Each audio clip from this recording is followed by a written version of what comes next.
ಎಲ್ಲಿ ಪಿಜ್ಜಾ ಹೆಂಗೈತೆ? ಸೂಪರ್. ತಿನ್ನೋ. ಅಡಿಗೆ ಮಾಡ್ಬೇಕು.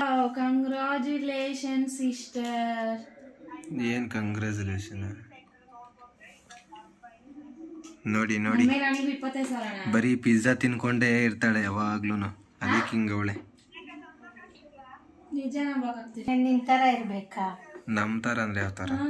ಒಳ್ಳೆ ನೂಕದ ಆರೋಗ್ಯ ತರ. ನಾನ್ ನೋಡಿ ಹೆಂಗಿದೀನಿ. ನೀನ್ ಬಿಡಮ್ಮ. ಹೆಂಗೈತೆ ಪಿಜ್ಜಾ? ಸೂಪರ್. ಸೂಪರಾ? ಇದು ನೋಡಿ ಆಗ್ಲೇ ಖಾಲಿ ಮಾಡಿಬಿಟ್ಟು ಎಲ್ಲ ಏನೇನೋ ಮಾಡ್ತಾ ಇದ್ದಾಳೆ. ಏನು ಬೇಡ ನನಗೆ ಗೊತ್ತಾ. ಇದು ಬೇರೆದು ಬೇಡ, ನೀನೇ ತಿನ್ಕೋದು. ನಂಗೆ ಬೇಡ. ಏನ್ ಬೇಡ. ಪಿಜ್ಜಾ ತಿಂದು ನೋಡಿ ಹೆಂಗೆ ಒಳ್ಳೆ. ಖಾಲಿ ಆಯ್ತಾ? ಯಾರು?